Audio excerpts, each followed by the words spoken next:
This is Wim Hof. I am the Iceman!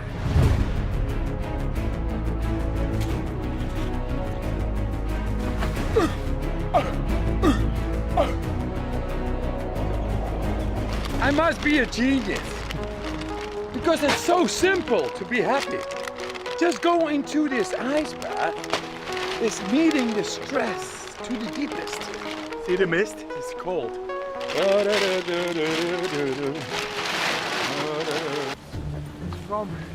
That is the one where we jump from down into the ice water. 0 degrees and floating. So it's colder than normal. We're about to discover the definition of freezing your nuts off. When it's flat, there you jump. This is fucking insane. What do we do? Dude, I've never jumped in cold water. Why are we doing a cliff jump? 6 meters up, freezing shallow water. Yeah! Ah!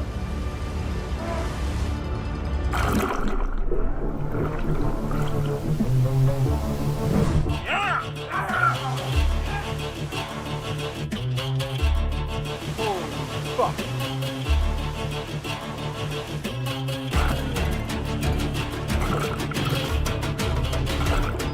My boy!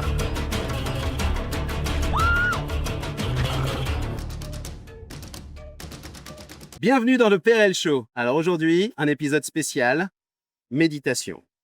On est dans ce magnifique cadre de Rénipont, une plage assez verte. Il est 6h30 du matin et on fait ça été comme hiver avec mon collègue Valentin et vous allez comprendre pourquoi.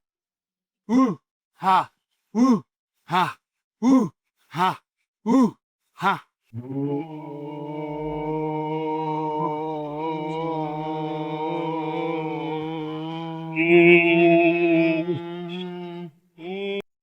Pour les 30 premières secondes, c'est toujours le plus dur parce qu'il y a le pic d'adrénaline qui vient. Et... Après, on est bien. Hein. Il est temps, respire. No filter, no filler, just facts. Ce que vous venez de voir, ce n'est pas une mise en scène, c'est notre discipline quotidienne avec Valentin. Depuis notre passage en Laponie en novembre dernier, c'est une exigence qu'on a et qui nous apporte énormément au quotidien. Et pour parler justement de ce quotidien et de l'apport que le froid et le self-control a sur notre santé mentale et physique, on a fait venir aujourd'hui un spécialiste de la question, notre ami Bertrand Harlet, qui est coach spécialiste en PNL et en hypnose.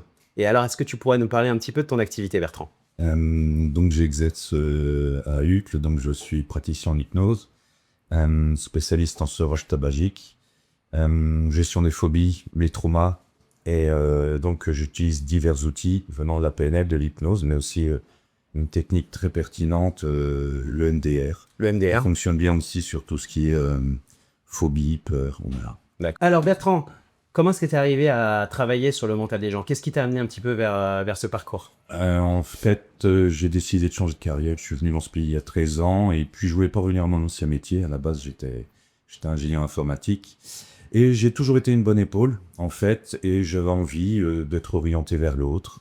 Déjà d'aller chercher des techniques pour moi-même, pour mon mieux-être, pour ma confiance en moi qui m'a souvent manqué. Et puis, tous ces outils, tous ces leviers m'ont permis d'être bien dans mes baskets, d'être aligné et de pouvoir accompagner les gens qui avaient une plainte, qui avaient un objectif aussi, en parlant d'objectifs en PNL, en hypnose.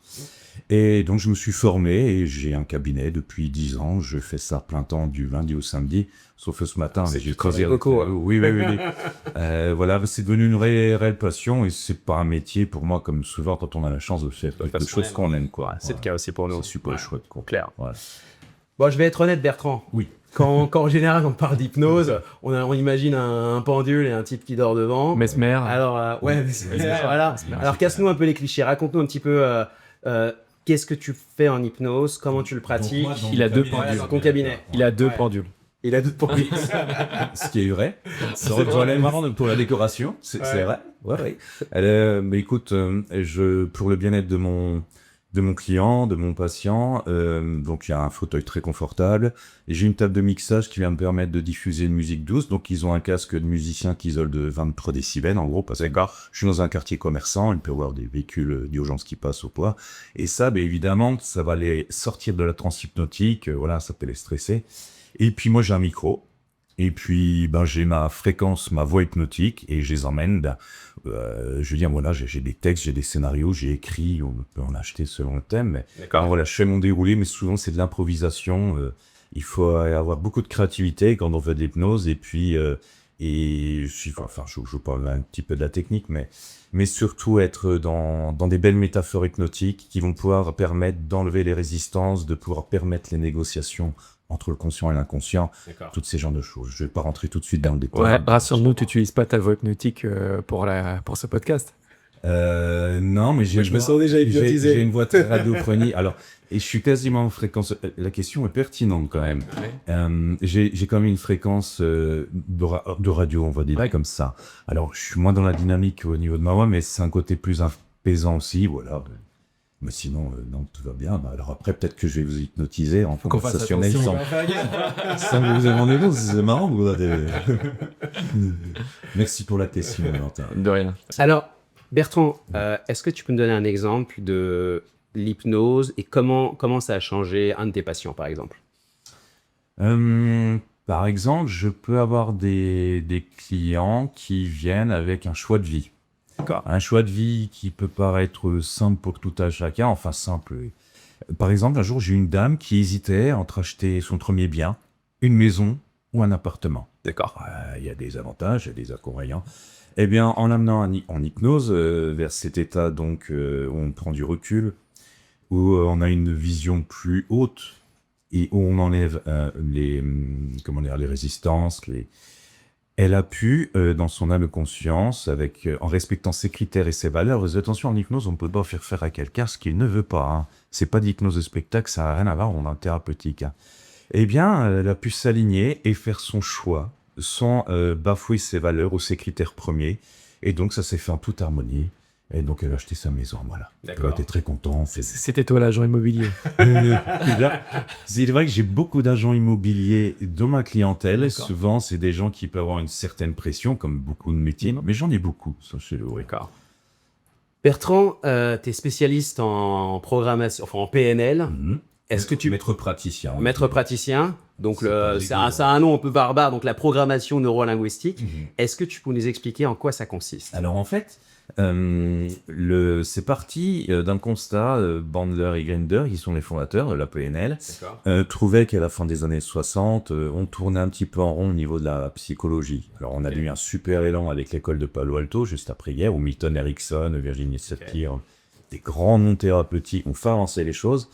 Mais ils se sont attachés, surtout ils se sont rendus compte que la psychologie, souvent, alors attention, c'est pas une critique, hein, moi je reprends leurs mots et c'est d'aclesta, souvent se contenter de mettre une étiquette à quelqu'un, alors après on l'orientait vers des médecines ou d'autres choses, mais ils trouvaient que c'était pas assez efficace. Alors ce qu'ils ont fait, c'est génial, c'est ce qu'il y a de plus génial dans la PNL, ils ont été s'inspirer des gens qui réussissaient et d'en définir des stratégies, des patterns qu'on allait pouvoir appliquer sur nous-mêmes. Parce qu'en fait, on ne fonctionne que par stratégie, que par pattern. Vous savez très bien qu'il y a des gens qui peuvent toujours reproduire les mêmes échecs. Pourtant, ils ont tout ce qu'il faut pour réussir. Alors donc, ils sont partis de ce principe que la PNL, c'est une psychologie active, on va dire, pour résumer. Mais au lieu de s'attacher au pourquoi on va pas bien ou on bloque, c'est comment on peut faire pour que tu te sentes mieux et puis que tu avances. Psychologie appliquée. Oui, on peut dire ça comme ça. Hein. Et donc, de là, ils ont été modélisés, des gens qui réussissaient. Donc, c'est pas forcément au niveau argent, vous l'avez bien compris. Mais donc, Walt Disney, Léonard de Vinci, en relisant ses écrits, voyant les inventions, Milton Erickson, il y a beaucoup de modèles. Quand je dis modèle, PNL, c'est des exercices, on va dire, mais on fournit tout positivement en PNL au niveau de l'objectif, comme en hypnose. Voilà. Par exemple, arrêter de fumer, c'est très mal dit. On dit j'ai retrouvé de la santé, ou je me libère. Voilà. Et donc, de là, ils ont réussi à faire des modèles, des outils qui vont vraiment nous apporter des stratégies différentes. Par exemple, vous trouvez deux jeunes qui ont fait l'apprentissage de la cuisine, voilà, ils savent cuisiner, vous leur donnez 1 million d'euros, chacun a son restaurant, ils ont les mêmes capacités, nous sommes bien d'accord, voilà. Eh bien, au bout de 3 ans, il y en a un qui a ouvert son 4e restaurant, peut-être, et puis l'autre a fermé. Voilà. Ok. Pourtant, ils sont partis avec les mêmes chances. Et le capital de départ. Voilà. D'accord. Et ça, dans la PNL, elle me permet aussi de faire de la préparation sportive aussi, D'accord. de dépasser des blocages, des croyances, enfin, c'est ça. Mais toutes les croyances limitantes. Ouais, c'est ça. c'est marrant parce que nous, On en est a quand même parlé quand on s'est connus. Oui, c'est comme ça qu'on s'est connus au tout départ. ouais. Et en fait, pour quand on veut avancer dans la vie, il faut se trouver des outils de productivité et tout seul, c'est difficile. Et c'est ce que tu apportes dessus. Et c'est très drôle parce que je te rejoins totalement. Nous, dans notre pratique, on a la même chose. Je peux 2 propos dans ce que tu dis. On a déjà dans notre profession globale, que ce soit implantologiste ou en orthodontie, c'est la même chose. Il y a énormément de choses qui sont écrites, psychologie, mais très peu d'appliquées. Et nous, notre but, c'est justement de faire ça comme tu as fait, des stratégies pour que ça réussisse. Et la deuxième chose, c'est au niveau productivité. Moi, je te rejoins. On est tous faibles, entre guillemets, je veux dire. On a tous nos lacunes. Si. Et avec des outils très simples que tu vas pouvoir nous décrire juste après, on arrive à se dépasser soi-même. Et les 2 restaurants, c'est l'exemple. Les 2 orthodontistes, les deux chirurgiens dentistes, c'est la même chose, quoi. Clairement. Si je peux ajouter, dans votre métier, je le sais, vous pouvez être confronté à des gens qui ont des peurs, peur du dentiste, piqûre, ce genre de choses. Bon, bah, effectivement, je reçois des gens pour dépasser ça aussi, et tant mieux, parce que c'est ça, pour tu les nous aides, tu nous aides énormément au quotidien pour ça. un objectif de soins, quoi, Clairement. parce que c'est des gens qui s'interdiraient, mais qui pourraient même avoir de graves problèmes, bon, surtout dans vos spécialités, quoi. Clairement. Moi, j'ai entendu parler d'une Yougoslave. Ouais, oui. raconter l'histoire. Ah, ben, si vous voulez, si c'est OK. Bien sûr, collaborer. bien sûr. C'est Benjamin qui lui a conseillé de venir me voir, une dame brillante qui était architecte de métier, qui avait eu 1000 vies. Et cette dame-là, mais je crois que c'est la numéro 1 des personnes qui avaient le plus peur d'aller chez le dentiste. Et d'autant plus là pour des soins, Dr Perel, qui durent un petit peu longtemps. Parce que c'est une matinée, une après-midi, vous êtes assis, ça demande aussi une certaine volonté, motivation. Et cette dame était arrivée, mais terrorisée. Pourtant, le docteur Perret est quelqu'un de gentil, Très cool. bienveillant, qui m'a à l'aise. On l'essaye. Moi, c'est ce que je pense. Voilà. Mais voilà, je me dis, oui, là, ça va pas être une séance, par contre. Alors, elle m'a expliqué son vécu. Il est vrai que dans son village, à l'époque du communisme, le dentiste, c'était le maréchal Ferrand du coin qui mettait la tête sur le billot qui sortait ses tenailles. Les tenailles à la main. C'est bénéfique. Voilà. Alors, on lui avait fait une extraction enfant, vous vous doutez bien, le traumatisme que ça avait dans les yeux des adultes. C'est toujours pendant l'enfance le plus dur. Le plus gros ancrage, c'est souvent pendant l'enfance. Ouais. Malheureusement, dans les yeux des adultes, beaucoup de choses peuvent paraître anodines. On ne se rend pas compte de l'impact traumatique chez l'enfant, tant par les mots que par les actions. Ouais. Donc, cette dame-là est venue et je me suis attaché en premier à faire ce que je savais faire aussi, un recadrage de sens, de contexte. Voilà, on n'est plus à votre époque. Enfin, les choses se sont bien améliorées. En plus, ce docteur Perel a une expertise fantastique. Il a des spectres de lumière qui permettent d'enlever l'inflammation ou que permettent que ça cicatrise mieux. Et puis voilà, on a avancé sur les anesthésiants. Et puis ensuite, surtout, j'étais une dame qui était anxieuse, donc j'ai travaillé sur l'anxiété. Il y a eu des résultats tout de suite. Alors après, elle était très contente parce qu'elle voyait le résultat mieux-être. Donc là, votre client, quand ça match et qu'il est en confiance, il avance. Ça passe beaucoup. Et donc voilà, on a fait de l'EMDR aussi parce qu'il y a ce traumatisme. Ça, tu vas nous expliquer après le EMDR. Mais donc j'ai fait cette technique et puis 2-3 séances à se projeter dans l'objectif où ça se passait bien. Je dis, vous êtes dans le cabinet, il y a le bruit des vagues qui vous berce, ça sent les fleurs, voilà. Ouais. Alors, ce qui est hyper important, c'est de noter, c'est que c'est une patiente que j'ai vue qui était stressée au point d'aller sur le fauteuil. Elle était en nage. Et Bertrand, il pousse le professionnalisme au point de venir jusque dans la salle d'attente pour la mettre en sécurité, en confiance. Et on avait une grosse chirurgie qui était prévue sur elle, et elle était hyper relax. Oui, parce que c'est des séances qui sont longues, mais je te connais bien, c'est efficace, quoi. On a c'est efficace, mais c'est intensif, donc pour des patients qui sont phobiques, c'est un vrai frein. Ouais. C'est un vrai frein, et le déblocage se fait via Bertrand, en amont. Et encore, on parlait de la planification digitale, il y a aussi, je pense, la planification mentale pour créer un reset qui va nous permettre d'aller encore plus vite. Donc finalement, ça revient à ce qu'on disait la dernière fois, anticiper les craintes, anticiper les problèmes et tout faire ça en amont de l'acte, ça fait gagner un temps fou sur tout Mais- ce qu'on fait derrière. C'est ce qu'on se dit tout le Ouais. temps, on est quasiment dans le monde de l'athlète du haut niveau. Ouais. Nous, on planifie ce qu'on va faire, Ouais. et là, on planifie même la préparation mentale Mental. de l'acte Clairement. pour arriver à un résultat et une performance. Ouais. On parlait au dernier épisode de Mohamed qu'on a opéré. Lui, enfin, c'était un vrai drame familial, puis sa maman aussi qui est un petit peu dans le même état. Bertrand, il nous a facilité le boulot. Bah, déjà pour le tabac, ça a été incroyable. Et lui aussi était hyper stressé à l'intervention et il a été adorable le bloc. Quoi. Tu lui disais que pour toi, Bertrand, c'était quasiment systématique parce que pour Clairement. les implants, il y a un Ouais, vrai ouais, problème parce que je pense- de tabac. Ouais, il y a le tabac, mais il n'y a pas seulement le tabac, il y a une histoire familiale. Ce qu'on disait la dernière Ok. fois, c'est qu'en fait, pour moi, ce qui les a conduits à une situation aussi dramatique que ce qu'ils ont Au aujourd'hui, niveau des dents, là, il y a eu, au niveau des dents, mais de façon globale, Ok. il y a eu quelque chose qui s'est passé. Et ces traumas-là vont se répercuter au niveau physique et au niveau mental.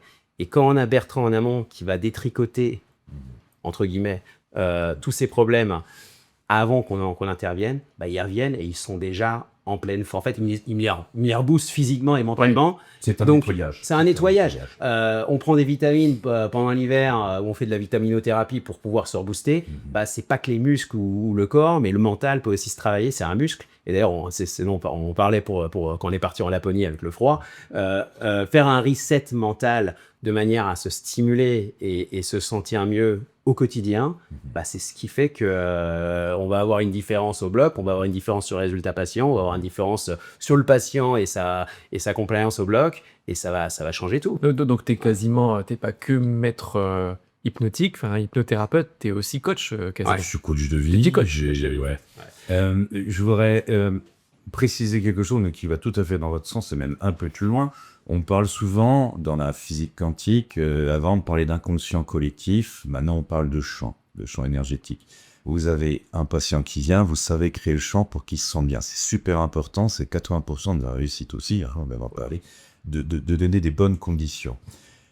Quand je reçois un patient du docteur PRL, le champ est déjà créé, il y a une bonne entente, on se connaît quand même. Moi, je le reconnais, je l'admire, parce que c'est un très bon praticien, n'a pas beaucoup d'idées comme lui. Et puis, d'un autre côté, il a une confiance en moi. Alors, c'est un petit peu d'ego, ça me valorise, mais je suis pas vraiment là-dedans. Mais je me dis, voilà, ça fait une triangulation qui va bénéficier au patient. Parce que le patient, il va se dire, waouh, j'ai été voir quand même quelqu'un qui est pro, il m'envoie voir quelqu'un qui est pro, qui prend du temps. Parce que des fois, j'ai des séances qui, moi, ça peut être 2 heures, 3 heures, hein, je ne suis pas regarder ma montre, hein, comme une opération. Et puis les gens qui le méritent aussi, qui ont une histoire de vie qui me touche parce que j'ai de l'empathie, hein, je ne suis pas un animal à sang-froid, ben je leur donne aussi un peu plus, comme vous, docteur, vous savez faire aussi. Hein, Clairement. Voilà. Mais on passe ce que tu m'avais appris, le triangle de Karpman, qui a un vrai souci qui va nous expliquer après, à un triangle bénéfice où finalement on est tous gagnants, le praticien, le patient et finalement tout le monde en bénéficie. Mais ce champ est créé, on ne le ressent pas, il est inconscient. Mais on devient des ancrages positifs pour le patient. Et après, même quand il reparle de nous, ben, il va nous faire de la pub. Il va dire, j'ai passé c'était chouette. Ouais, moi, les retours patients que j'ai sur toi sont incroyables. Sont incroyables. Ils me disent, ils se sentent libérés. Ils me disent presque mes dents m'ont conduit vers un changement de vie que j'aurais jamais espéré avoir. Et tu vois, moi j'ai pas eu l'occasion, enfin, c'est la première fois qu'on se rencontre, Bertrand, mais on va travailler ensemble. Moi, je t'ai déjà vu, maintenant. Tu as déjà vu podcast. Ah oui, à travers les podcasts. Mais moi, dès que je t'ai rencontré, j'ai tout de suite senti il y avait un champ, il y a quelque chose. Il y a un match. On dit que les grands esprits se rencontrent, mais c'est souvent le cas. Alors, c'est inconscient, attention, je ne sais pas travailler, c'est spontané, Non, là, non. c'est une tactique. Bertrand, c'est dans ce métier avec les coachs, on a beaucoup de gourous, on entend un peu tout. Ce que je voudrais savoir, c'est quoi la différence entre un coach, un psy et un maître thérapeute explique-nous un petit peu. Alors en fait, simplement, il y a eu une réforme en Belgique il y a une dizaine d'années. Tout le monde pouvait se mettre une plaque avec des certifications thérapeutes. D'accord. Alors après, ce nom-là, on a voulu le donner qu'aux professionnels qui pouvaient témoigner d'un vrai certificat, d'avoir un diplôme. Donc aujourd'hui, thérapeute, il n'y a que les psychologues cliniciens qui peuvent avoir ce nom. Moi, je suis autant formé qu'eux finalement, sauf que je suis pas passé par la case ULB unique. Moi, j'ai fait mes certifications. D'ailleurs, il y a des psychologues avec moi. On parle d'outils et de techniques. Hein. Après, moi, je je ne fais pas n'importe quoi. Quand je sens qu'un client, un patient a une pathologie, je parle bien psychotique ou autre, je l'envoie vers le médecin. Par contre, il y a des psychologues ou des psychiatres qui peuvent m'envoyer des clients et qui me disent non, moi, toi, tu sais faire. C'est Ouais. Ah, ce qu'on a eu beaucoup, allez, il y a beaucoup de cas dont tu m'avais parlé comme ça. Voilà. Donc, moi, je suis coach de vie. C'est le nom que j'ai choisi. J'aurais pu m'appeler, je sais pas, révélateur de talent. C'est un mot qui est connu aussi. Mais derrière ça, j'ai quand même souvent une intervention thérapeutique. Mais je reste, vous l'avez entendu, à ma place. Quand quelqu'un vient pour gérer des douleurs, par exemple, parce qu'avec l'hypnose, on peut faire des analgésies, la première chose que je demande, c'est s'identifier, vous avez un diagnostic, parce que vous êtes tranquille que l'inconscient, c'est notre meilleur ami. Mais si vous essayez de taire une douleur alors qu'elle n'est pas identifiée, il va l'amplifier. D'accord, ça, c'est clair, net et précis. Quelqu'un qui me dit « j'ai mal à l'épaule, j'ai dû un petit peu faire un faux mouvement », non, on va voir que la clavicule, quand même, n'a pas reçu un choc ou quoi. Ouais. Voilà. Non, par contre, sur des douleurs que nous, on a, je raconte souvent ça aux patients, notamment les pathologies de bruxisme. Et les pathologies de bruxisme, c'est une plaie pour moi comme pour Valentin. Et en fait, on est complètement impuissant parce qu'en fait, dans ces cas-là, c'est une pathologie qui est essentiellement qui en bonne partie psy, puisque c'est lié au stress. 80% des problèmes de bruxisme sont liés au stress. Il y a des malocclusions, mais il y a des patients qui ont une occlusion parfaite et qui bruxent. Donc, je suis pas d'accord. Mais t'es pas d'accord? non. Bon, voilà. Mais donc, en fait, ce qui est intéressant, c'est quand toi, tu peux travailler sur ce stress, ce qui fait qu'en fait, les causes réelles du bruxisme sont traitées, et ben, on n'a plus besoin de leur mettre des gouttières de protection qui fait que la nuit, nous, à notre niveau, ce qu'on fait, c'est qu'on leur donne des béquilles pour pouvoir fonctionner. Valentin n'est pas complètement d'accord au niveau de l'occlusion. Non, je t'amènerai après. Mais le fait de pouvoir éliminer la cause et de pouvoir en finalement supprimer la telle et qu'ils reprennent une vie normale, on ne peut jamais complètement éliminer le stress, mais je trouve que c'est hyper positif. Alors, juste pour préciser, il y a le stress, mais principalement les causes de bruxisme, c'est des colères refoulées. C'est souvent des clients, des patients qui ont une belle éducation, qui ont des belles valeurs, qui sont un peu mondains, et que la colère n'est pas un mode de communication pour eux. Vous savez, il y a des gens qui parlent un peu fort, ça va vite monter. Eux, c'est des gens très posés. Mais ils absorbent tout à l'intérieur. Ils ont des blessures, ils peuvent avoir eu des humiliations, et ils sont dans un monde familial. On a dit non, tu ne te plains pas. Je fais pas une généralité, mais souvent c'est. Et donc ils ont tout refoulé. Et donc généralement, quand la personne vient, je dis vous êtes en colère après qui? Et souvent ils ont un sourire d'un coup, ils me disent comment vous avez du nez? Et je vais gérer la colère, ou avec le MDR, parce que c'est souvent parfois un drame familial, ça peut être un héritage qu'on n'a pas eu, ce genre de... Et ensuite, il y a le stress, évidemment. Mais souvent, c'est des colères refoulées. Mais quand je dis colère, c'est d'injustice.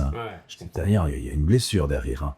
Voilà. Et si on peut parler un peu technique, parce qu'aujourd'hui, il n'y a pas de consensus réel, malgré tout ce qu'on peut dire, entre est-ce que le bruxisme, il est seulement psychologique, est-ce qu'il est seulement dû aux dents? Moi, je pense qu'il est dû aux deux, pour le coup, et je suis tout à fait d'accord avec toi. Le problème, c'est qu'à la base, le bruxisme, et ça, personne ne le sait, c'est normal. C'est-à-dire que les enfants qui bruxent, on reçoit beaucoup en orthodontie, et j'ai aussi une consultation d'occlusodontie, comme tu connais, et les parents viennent me dire « Mais mon enfant bruxe, qu'est-ce qui se passe ?» Je dis « Non, c'est normal. On fait ses dents, entre guillemets. Le corps essaye d'user, et le psychologique prend aussi la part aussi dedans. » Et à l'âge adulte, ce qui se passe, c'est qu'on a une situation dentaire, orthodontique, occlusodontique. Donc, ça veut dire juste la forme des dents et qu'elles ne s'imbriquent pas correctement, ou voire même simplement, tu disais qu'il y a des patients qui sont très bien, mais en fait, c'est souvent pas vrai. C'est-à-dire qu'ils sont bloqués devant. Donc, ils ne peuvent pas ouvrir la bouche, faire des gauches-droites, faire tous les mouvements qu'on est censé faire. Et donc, là-dessus, je sais, j'ai une formation professionnelle, je t'ai vu en arrivant. Et en fait, derrière, donc les muscles vont avoir une contraction qui est censée être que pour l'enfant pour user les dents. Ils vont continuer à commencer à user les dents. Et si on rajoute le facteur psychologique au facteur musculaire de base, c'est-à-dire qu'on bruxe naturellement parce qu'on a un problème de dents, et en plus on est stressé, ce qui est le cas de 80% des gens actuellement, sauf ceux qui viennent te voir, je pense. Et donc du coup, comme tu disais, aujourd'hui on met des palliatifs, on met leurs muscles plus loin, ce qui leur permet d'être étirés. Mais ça ne dure qu'un temps, parce qu'au bout d'un moment, l'étirement, Il va devenir une contraction. Après, nous, c'est là où je te rejoins pas, c'est que moi, aujourd'hui, et même avec toi, en synergie, on a des techniques pour que je règle la cause. C'est-à-dire que je peux mettre les dents exactement, parfaitement, comme il faut. Il faut pas s'en suivre, bien sûr. On peut aller jusqu'au bout. Par contre, là où je te rejoins, c'est que même en mettant les patients parfaitement en position, pour ceux qui effectivement ont un vrai côté psychologique dans leur bruxisme, moi je le constate au quotidien, Il continue. il continue, il est très faible le bruxisme, mais il continue à bruxer, mais faiblement, parce que finalement comme ils sont bien, les muscles n'ont pas besoin de rajouter de la surforce. Et on aura l'occasion de faire dans un podcast, et je pense qu'il faudra qu'on te réinvite à ce moment-là. Aujourd'hui, on a la possibilité de mesurer cette contraction musculaire pendant et donc avant un traitement, après un traitement. Et tu sais ce qui sera super intéressant qu'on fasse? On pourra mesurer avant que tu aies fait ton intervention et après que tu aies fait ton intervention. Et moi, je pense vraiment qu'on est complètement d'accord. Il y a un gros côté psychologique. Ça, c'est super. Et la plupart des gens qui disent que ce n'est que psychologique, c'est parce qu'on n'a pas les moyens de traiter la cause. Et on n'a pas, les moyens de faire le record. Il faut qu'on puisse voir, en fait. Mais aujourd'hui, maintenant, on a le digital j'ai qui la nous permet de le 3D, faire. Je fais les mâchoires là où il faut, les muscles où il faut, et je peux enregistrer les muscles. Ça, c'est le niveau encore au-dessus, et ça, c'est incroyable. Ça. Alors, j'aimerais rebondir sur ce que vient de dire Valentin. Comment dire? Je vous ai dit donc souvent, c'est une des causes, ça peut être de colère refoulée. En revanche, il a dit quelque chose d'important, c'est quand même quelque chose de naturel. Naturel. Voilà. Et parfois, je vais faire une hypnose en bruxisme, quand je vois que ça cale un peu ou quoi, ça s'appelle un swan, ça s'appelle le sync, où je fais une lévitation de la main du client. Donc il est vraiment, ça monte comme ça. Ouais. Et puis, je vais lui dire de regarder la main, et on va négocier, je vais simplement dire, oh là, comment dire, ce comportement a eu son utilité, il s'exprime de trop, est-ce que c'est ok pour un inconscient de t'en libérer? Et là, à ce moment-là, je dis voilà, si c'est ok, la main, c'est bon. La personne a les yeux ouverts, mais elle a l'impression que son bras ne fait plus partie d'elle. Et c'est ce qu'on appelle une négociation des parties, voilà, entre le conscient et l'inconscient. Mais je dis bien, il a raison, ça a son utilité parfois, c'est un état naturel, le bruxisme. Ça, c'est génial parce que là, tu viens de nous dire qu'une fonction, parce qu'une fonction, c'est quelque chose qui est naturel chez l'enfant, qui devient une parafonction chez l'adulte. C'est un terme technique pour dire que c'est une fonction mais qui n'a pas lieu d'être. Et toi, tu es en train de me dire qu'on peut réussir, en travaillant sur soi, à dissocier la parafonction et donc peut-être au moins la diminuer ou la supprimer. Voire... C'est une C'est négociation. incroyable. Hein. C'est génial. Mais c'est un petit peu, vous savez, comme les enfants, jusqu'à l'âge de 3 ans, on autorise, vous savez, moi j'appelle ça une tute, pardon. C'est une fonction, là, tu te les Oui, mais voilà, mais tiens, ça évite de faire du bruxisme. Exactement. Et puis, un peu normalement, on doit s'en séparer. Ça devient de parafonction. On leur explique, voilà, c'est une négociation. Je vois avec mes filles, excusez-moi, mais j'ai dit, voilà, vous mettez plus de couches, vous mangez correctement à table, vous allez bientôt à l'école. Et papa, et quoi? Je dis, ce soir, demain, c'est Noël. Tu donnes la tute au Père Noël, tu as un cadeau en plus. Transaction, négociation dans la tête. C'était fini. Elles n'ont jamais réclamé leur tute le lendemain. Voilà. Et là, avec le Swan, on fait aussi une négociation comme ça. Et je vais rebondir dessus, je vais faire peut-être un petit peu trop par rapport... Mais nous, tu sais, c'est la même chose que ce qu'on disait avant. Là, on parlait de bruxisme, donc une pathologie plutôt adulte. Hein. Chez l'enfant, jusqu'à 6 ans, on a ce qu'on appelle la déglutition-succion, hein, pour faire simple. Comme ça, parce que comme vous n'avez pas de dents, vous devez fermer la bouche. Donc votre langue fait l'herméticité de votre bouche. Elle permet de fermer la bouche pour pouvoir avaler les aliments. À partir de 6 ans, quand les premières molaires, les premières dents d'adultes arrivent, on est censé passer d'un mode de déglutition-succion à un mode d'avalage classique où il ne se passe rien sur le visage. Et on a énormément de gens, et encore plus maintenant, d'enfants qui n'arrivent pas à passer ce mode, et donc même à l'âge adulte, ils ont encore des contractions de la langue, et donc ça pose plein de problèmes au niveau des dents, puisque c'est pas prévu pour, ça devient une parafonction. Donc c'était un truc qui était naturel, qui devient une parafonction. Et je pense que pour le coup, tu vas pouvoir nous aider énormément sur la langue. Et j'ai une question, Valentin. Est-ce que quand ça arrive à des personnes âgées, ça, parce que j'ai déjà constaté chez certaines, qu'est-ce qu'on peut faire, par exemple? Alors, c'est pas une régression quand même. Non. Alors là, c'est là où c'est assez drôle parce que ça rejoint le même propos que le bruxisme. C'est-à-dire qu'aujourd'hui, il y a synergie. Il y a deux écoles qui s'affrontent. C'est l'école qui dit la langue, de toute façon, on peut rien faire sauf la rééduquer. Ok. Alors moi, quand je vois ce qu'il y a dans la bouche, la langue a provoqué des choses qui fait que la bouche n'est pas comme il faut, les dents ne sont pas comme il faut. Et donc, il y a l'autre approche de dire c'est juste un problème de bouche. C'est-à-dire que l'orthodontiste ou l'orthodontie va réussir à aligner les dents et il n'y aura plus de problème de langue. Okay. Sauf que pour moi, c'est pas du tout vrai. Il y a les deux. C'est-à-dire qu'on a une parafonction qui est présente Si tu rééduques toi, tu vas avoir des bons résultats, mais je pense que tu es d'accord avec moi. Si le chant qu'il y a autour dit toujours, il faut toujours que la langue soit pas bien, ça fonctionne pas. Moi, ce que je vais faire, c'est que je vais travailler dans un premier temps pour mettre les dents là où elles devraient être comme il faut. Et une fois en plus, parce que ce qui est très bien, c'est qu'on va bouger les dents, donc on va bouger le chant, on va bouger la fonction du patient. Je pense que si on travaille derrière ensemble, là, on peut arriver à des vrais résultats pérennes pour un adulte sans aucun problème. Et pas des choses à porter la nuit toute ta vie, comme tu disais, une gouttière, un enveloppe, Dépendant des choses. de béquilles, Oui, c'est on une retire les béquille béquilles. L'idée, c'est de pouvoir retirer les béquilles à un moment donné. Mais c'est là où j'étais pas d'accord, pour finir ce propos, c'est qu'aujourd'hui, on a les moyens de ne plus avoir des béquilles, de réhabiliter la personne, mais c'est comme quand tu as un problème au niveau de la jambe, on te refait une jambe, mais il faut aller voir le kiné derrière. Et donc là, on a C'est le une coach approche un Olivier peu plus pour, holistique. c'est C'est l'ensemble on et, se rejoint. et c'est ce qui fait toute la différence. C'est pertinent, c'est Ouais. super intéressant, moi je trouve. Vraiment. Donc Bertrand, une question qui passionne tous nos auditeurs. Est-ce que tout le monde est hypnotisable? Oui. Oui. Alors explique-nous, parce qu'en fait, il y a beaucoup de gens qui lancent « moi, ça marche pas sur moi ». Oui, bah, souvent, client, moi j'y crois pas. Et alors, moi ça marche pas sur moi. Alors, je vais vous raconter une anecdote sympa, mais alors, il y a 30% de la population mondiale, pardon, qui est facilement hypnotisable. Voilà. D'accord. Et c'est ces gens-là sur lesquels, d'ailleurs, en hypnose de spectacle, il va y avoir une sélection. Alors, ils ont une technique. Et c'est ces gens-là qui vont monter sur scène. Et même toi, Benjamin, si tu n'avais pas appris l'hypnose, suffit que tu leur dises, tu dors tout de suite, ils vont dormir tout de suite. 40% de la population mondiale est moyennement hypnotisable dans le sens où elle a quelques résistances. Et puis, il y a 30% très, très résistants. Généralement, c'est ceux-là que j'ai le plus facile à hypnotiser, moi. Alors, ils me font rien, ils me disent, ah, tu verras, ça marchera pas. 1, 2, 3, au bout d'une minute, c'est déjà parti, quoi. Mais oui, tout le monde est hypnotisable, même avec des gens qui ont une cognition altérée. Car là, je parle de gens qui souffrent malheureusement de trisomie, ce genre de choses, j'ai déjà fait. Et puis, souvent, des clientes viennent avec leur animal de compagnie, un petit chien, un peu. Donc, t'as jamais eu de cas réfractaire? Une fois. Une fois? Mais c'est quelqu'un qui n'était pas impliqué, c'est D'accord, quelqu'un... ils sont pas motivés. Il était sont pas motivés. pour faire plaisir à D'accord. à son épouse. J'ai eu une dame un jour qui m'a dit, moi ça me fait peur, moi je dis je fais mon job, donc je dis vous faites ce que vous voulez, il y a un moment je vais vous proposer de fermer vos yeux pour votre confort. Bon, elle les a regardés, elle est restée tendue comme ça, elle est revenue une deuxième séance et elle est partie direct. Donc je pense qu'elle voulait voir surtout ce que c'était, mais pour le reste non, c'est... J'ai pas vraiment de cas, mais ça le fait. Après, on vit l'expérience à différents niveaux. Il y en a qui vont aller très profond, il y en a qui vont rester au niveau alpha. C'est les premières ondes hypnotiques dans le cerveau, quoi, électrique hypnotique, pardon. Moi, je pense souvent à ce que tu m'avais raconté sur ce patient qui était congelé. Mais enfin, tu vas nous raconter cette histoire. Ouais. Non, ça c'est une anecdote, mais qui est véridique, ce n'est pas une légende urbaine. D'accord. Voilà, c'est aux États-Unis, c'est un employé des chemins de fer qui doit s'affairer à la maintenance d'un wagon frigorifique. Et malheureusement, il y a un collègue qui va fermer la porte et ça ne s'ouvre que de l'extérieur.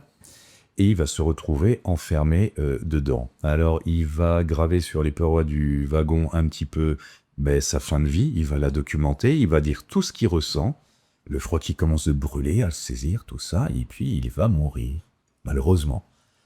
Alors on va le découvrir quelques jours après ou le lendemain, mais voilà, et on constate qu'il est mort de froid. C'est incroyable. Or, le compresseur, ou du moins le frigo, il n'était pas en marche. Il n'était pas en marche. Alors il y a une autopsie de fait. Okay. Et les médecins disent, mais il est mort de froid, on voit très bien la vasoconstriction, on voit très bien la tétanisation des muscles. Voilà, comme quoi le mental est... C'est incroyable comme le mental est puissant. Oui. Et à quel point on peut s'auto-conditionner à aller dans une direction ou dans une autre, et jusqu'à la mort, c'est quand même assez énorme, quoi. Alors après, personnellement, j'avais un ami quand je faisais mes études qui était facilement hypnotisable. D'accord. Mathieu, je salue Mathieu Piche, qui est praticien d'ailleurs dans le nord de la France, dans le 62, je crois, un super garçon. Et lui, je le taquinais, mais ça l'énervait parce que par ce prix, je disais... Et Mathieu, d'un coup, tu as très chaud, mais tu as chaud là, le soleil est en train de taper sur ton bras droit. Il me dit, mais arrête, ça me brûle pour de vrai. Ça me brûle, ça rougissait un peu, quoi. Et puis après, je dis, mais maintenant, ton bras est très lourd, tu portes un seau avec du béton, il était... Ah, c'est incroyable, il me voit plus, mais il descendait comme ça. Et je dis, maintenant, ton bras devient le plus. Il me disait, mais tu m'embêtes, mais tu m'agaces. Alors ça faisait tout le monde. Ça ressemblait là à d'hypnose de spectacle, mais en tout cas, la suggestion du froid ou du chaud existe, notamment dans les hypnoses d'analgésie. C'est quelque chose que je vais souvent utiliser. Quelqu'un qui était opéré de la main, qui a des tendons douloureux, je vais dire, mais tu as un gant de glace. Je donne des métaphores rapides, mais voilà. Ah, c'est incroyable. Moi, je crois vraiment ça au reset mental et c'est aussi une des raisons. Et là je bascule un petit peu sur notre expérience avec Valentin quand on est parti en Laponie. C'est hyper important quand notre état d'esprit est fixé sur quelque chose, à quel point on est capable de se débloquer des ressources pour pouvoir faire face à l'adversité, donc débloquer des résistances soi-même, ce qu'on a eu quand on est parti donc dans le froid avec Valentin. Alors, pour la petite anecdote, pourquoi on a fait ça? Moi, ça fait déjà 2 ans que je fais pas mal de douches froides, que je m'expose au froid parce que je trouve que j'en tire vraiment des bénéfices au quotidien. Et je suis tombé sur Wim Hof. Donc, Wim Hof, c'est un type assez extraordinaire qui est un athlète de haut niveau et qui a eu une expérience de vie qui l'a amené à développer ces techniques. Alors, l'expérience, c'est quoi? C'est que le malheureux a rencontré l'amour de sa vie. C'était une femme qui était maniaco-dépressive.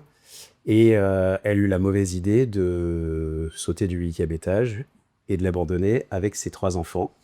Donc il était inconsolable, dépressif. Il n'arrivait plus du tout à faire face à l'adversité de sa vie au quotidien. Et il s'est rendu compte que en allant dans l'eau froide, il sortait de là complètement régénéré. Pourquoi? C'est pas simplement l'eau froide. Et en fait, toutes les personnes qu'on a rencontrées sur place quand on a eu cette expérience qu'on va montrer justement en vidéo plus haut. Pas tout. Comment? Pas tout, pas tout. Mais en fait, l'idée, c'est quoi? C'est que finalement, quand on est dans l'eau froide, on est en mode survie. Et qu'est-ce qui se passe quand on est en mode survie? Ouais, Valentin, on va pouvoir montrer quelques passages. Valentin, il était un peu moins préparé que moi quand il est parti. Je l'ai un peu forcé, bon, pas trop. Non, mais... du tout. Ouais, voilà. Et en fait, quand on est en mode survie, tous les stress du quotidien disparaissent. Et c'est ça qui est assez incroyable, c'est que finalement, au niveau du corps, on a l'effet Raynaud, ça veut dire que le sang part des extrémités pour aller vers le cœur, pour pouvoir nous maintenir en vie. Et au niveau mental, finalement, on était avec essentiellement des entrepreneurs à succès, des banquiers, des politiques. Il y avait des architectes, des ingénieurs, des gens de niveau, ouais. Plutôt successful, qui travaillent comme des dingues, avec une pression de dingue, et qui sont incapables de déconnecter. D'accord? Et en fait, quand on est allé dans le froid, pour 5 jours, avec ce druide, si je veux l'appeler comme ça, Wim Hof. Ouais, il a un look particulier, mais il est extraordinaire. On a quelques anecdotes après. Le short dans l'avion. Le short dans l'avion, c'était particulier. Et en fait, tout le monde, il y a eu des gens, il y a des réactions incroyables. Quand on va dans le froid, on arrive à finalement faire partir tous ces stress quotidiens, tout ce qui nous pollue la tête en permanence, ça disparaît. Et du coup, quand on sort de là, on est vivifié, pas seulement au niveau physique, il y a un relais d'endorphine, il y a un truc incroyable, mais on se sent libéré. Et il y a eu des réactions, on se marrait avec Valentin, parce qu'il y a des réactions incroyables. On avait des petits groupes, après ça, où on discutait de comment on a vécu les choses. Il y a des gens qui pleurent, il y a des gens qui éclatent de rire. Il y a des gens qui, en fait, en quelques jours ensemble... La famille. Ils se considéraient comme une famille parce qu'on avait des connexions entre nous. Ce qui est assez incroyable, on a vu le premier jour, Valentin, on montre en vidéo, il était... moi, j'ai eu peur pour lui, sa femme, quand on est parti. La survie. Ouais, sa femme, quand on est parti, elle m'a dit, tu fais ce que tu veux, mais tu me le ramènes en vie. Et moi, le premier jour, moi, j'étais plutôt à l'aise avec le froid, mais j'étais tellement stressé pour Valentin, parce que je le voyais vraiment en panique dans l'eau froide, et je me suis dit, purée, j'espère qu'il va pas me faire un arrêt cardiaque. On était pas toujours très bien préparés là-bas. Et ben en fait, ça s'est plutôt bien passé. Et ça a été incroyable comme expérience. Les gens à qui on a parlé se sentaient complètement en connexion. Et quand on était dans l'eau froide, alors, je reviens, mais quand on était dans l'eau froide, le premier jour, on a fait une expérience où on était tous séparés. Valentin crispé à mort, alors qu'en fait, dans cette technique, ce qu'on apprend, c'est justement la respiration. Ça, en fait, quand on passe les premiers caps des 1 minute dans l'eau froide où on est vraiment en tension, ce qu'il faut surtout pas faire, c'est se contracter. Donc la première chose qu'on apprend, c'est ce que j'ai fait. La première chose qu'on apprend, c'est à respirer. On apprend à se reconnecter avec soi et finalement à lâcher prise. Ça veut dire prendre conscience que le corps va s'adapter, que on n'est pas dans la résistance par rapport au froid, mais dans l'accompagnement. C'est-à-dire qu'on laisse, entre guillemets, le froid nous pénétrer, On l'accepte. on l'accepte. Et donc, pour le mental, c'est une leçon de vie qui est incroyable. Et ce qui est encore plus important, c'est que finalement, on a vu que l'effet de groupe, il est clair. Le premier jour, on a été séparés.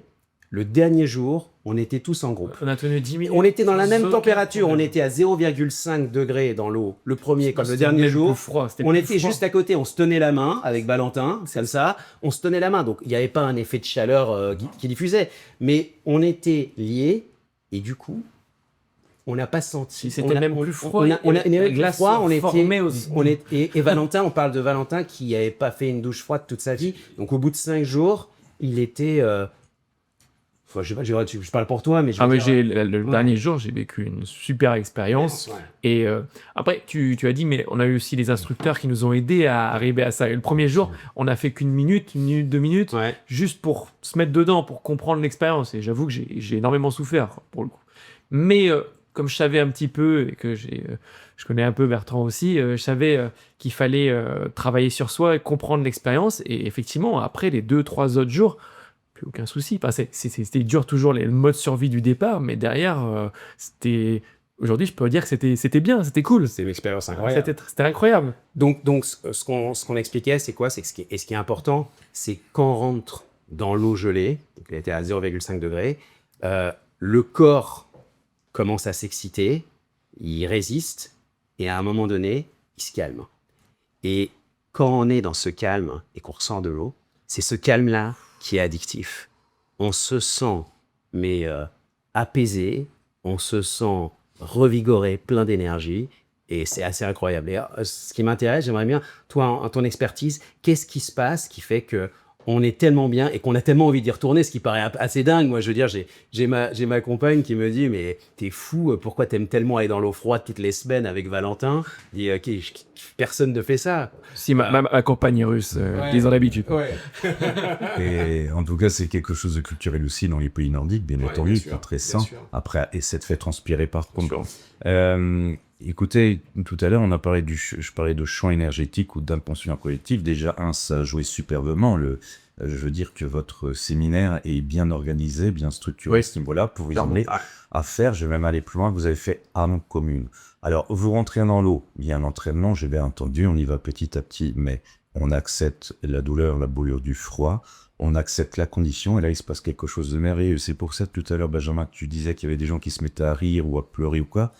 Oui, j'aime pas trop ce mot-là, mais on lâche prise, c'est-à-dire que c'est une manière d'être en hypnose, parce qu'on va se dissocier de son corps, on va se désassocier d'une certaine manière, et donc on va prendre de la hauteur. C'est ce que permet l'hypnose aussi. On prend de la hauteur de vue. On se rend compte que peut-être nos petits soucis de tous les jours, nos pressions, bien dans 20 ans, quand on sera prêt pour notre dernier voyage, si on fait le retour vers notre vie, on se dira « Qu'est-ce que je me suis embêté avec ça, voyons ».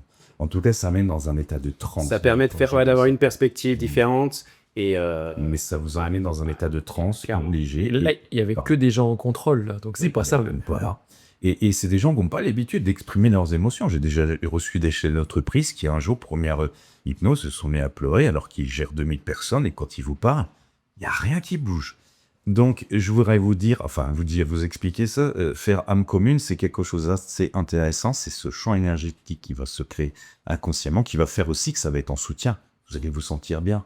Moi, je sais que pendant mes études, on a fait un outil qui s'appelait le coup de Jarnac, qui était étonnant. On était par trinôme et on devait sortir une phrase qui nous a blessés quand on était enfant. D'accord. On était par 4 paroles. Et les 3 autres, donc la personne qui avait amené cette phrase désobligeante se met au milieu, les 3 autres l'entouraient, et pendant 5 minutes, on ne faisait que lui dire cette phrase. Exemple, j'avais cet ami, on lui disait souvent « Ne fais pas ta maligne ». Voilà, ça la touchait. Et pendant 5 minutes, « Ne fais pas ta maligne, ne fais pas ta maligne ». On devient dingue. Et à la fin de ces 5 minutes, on s'est donné la main, on a fermé nos yeux, elle est restée au milieu, et on a imaginé quelque chose de beau pour elle. Je vous assure, j'en ai encore des frissons de vous l'exprimer. Quand on a arrêté, elle était toujours au centre, elle m'a dit « Voilà ce que j'ai voulu pour toi, voilà ce que j'ai rêvé pour toi, pour ton bien-être ». Les 3, on en est la même métaphore, la même histoire. Un oiseau qui volait au-dessus de la mer, ou un oiseau coloré, mais on ne s'était pas concerté, vous comprenez? Alors on s'est dit, bon, c'était un hasard. On était 10 groupes de praticiens ce jour-là, on était voir les autres. Ah ben nous, dis donc, on était dans une cabane à Canada, et les 2 autres aussi. Enfin, vous voyez cette notion de champ énergétique et dalle commune. Il y a quelques années, à Los Angeles, je crois que c'est dans les années 80, il y a 5000 personnes qui se sont mis à méditer ensemble. Vous pouvez retrouver l'histoire. La violence ou les actes de violence sont diminués de 30% ce jour-là. Alors, quand j'étais plus jeune, je me disais, c'est quoi cette histoire? Mais la violence amène la violence, mais la paix intérieure, la sérénité amène des choses fantastiques. En tout cas, vous étiez entre vous. Il n'y a rien qui vous parasitait de l'extérieur, on est d'accord. Mais vous avez fait une magnifique âme commune, je dirais, qui vous a permis de vous installer dans cet environnement et de le ressentir finalement comme un refuge. Bertrand, ministre de la Santé. Comme un refuge. On est d'accord, mais tu sais qu'il est déjà... Déjà ministère. Non, Pas ministère, mais il a la commune d'Ucle. Je suis mandataire. Il est mandataire, voilà. Et il Bah, fait bien. Ils ont eu de la chance de t'avoir. Ouais, clairement. Bertrand président. J'ai pas osé. Le froid, finalement, c'est s'entraîner à rester calme dans l'inconfort. Et donc ça, c'est hyper important au quotidien parce que qu'est-ce qu'on vit? Quand on est au bloc en chirurgie, qu'il y a des complications. Moi, ça me rappelle une histoire quand j'étais le premier entretien que j'ai fait quand j'étais en fac, il y avait des pendules. Je t'avais raconté cette histoire-là. Il y avait des pendules, ils nous donnaient une précelle, il y avait un jury de 5 personnes. Ah, je suis là. Et Je la connais, ça. et il y avait un anneau qui était suspendu au milieu des petites boules. Et il fallait attraper l'anneau sans faire bouger les boules. Et si l'anneau tombait, naturellement, on était éjecté. On sera jamais médecin. Ok. Bon, alors, moi j'y vais tranquillement. Je vois que les 5 ils sont en train de me regarder. Je prends la précelle, je passe, tac. J'arrive à passer à travers les boules et puis je chope l'anneau. Paf, l'anneau il tombe. C'est Docteur Mabo. Je dis bon, pas de bol. Bon, donc sur le moment, il y a les 3/4 des types qui passent l'entretien d'embauche, qui paniquent, disent ça y est, ma vie est terminée. Et en fait, moi, des années après, je fais partie du comité d'entretien pour sélectionner les futurs externes en médecine dentaire. Et en fait, le but de cette expérience, c'est pas de savoir si on est à droite de ses mains. Le but de cette expérience, c'est de voir comment on réagit en situation de stress. Et en fait, celui qui sait respirer, le beau lapsus, respirer, se détendre et dire finalement, il n'y a rien de très grave, bah, c'est celui qui va mieux gérer les complications. Et prendre du recul. Bon, c'est souvent ce qui est apporté par la cohérence cardiaque, qui en fait, s'ils inspirent, s'ils expirent, que je conseille beaucoup, moi, dans ma pratique. Ouais. Déjà, c'est un premier outil qui, je leur dis, c'est comme un couteau suisse. Il y a une petite appli sur leur téléphone et qui va permettre de synchroniser les flux électriques du cœur avec ceux du cerveau. Donc, on respire agréablement, le cœur se met à un battement un peu plus doux et on va rentrer aussi là aussi dans les ondes alpha. Clair. Moi, c'est un truc que je fais au quotidien, tous les matins. C'est-à-dire que j'ai ma douche froide, ça je le fais déjà depuis 2 ans, mais la respiration contrôlée. Alors, Valentin, on a fait ça pendant 5 jours. Lui, je l'ai initié après avec Wim Hof, et il me dit à un moment donné, into the chest like away. À un moment donné, il me dit purée, tous les matins on se lève à 5 heures pour aller respirer pendant 2 heures. J'en ai marre de respirer, mais le fait est que le dernier jour, il m'a dit non, on y va. C'est important. Oui. C'est important pour le groupe. Il voulait pas y aller.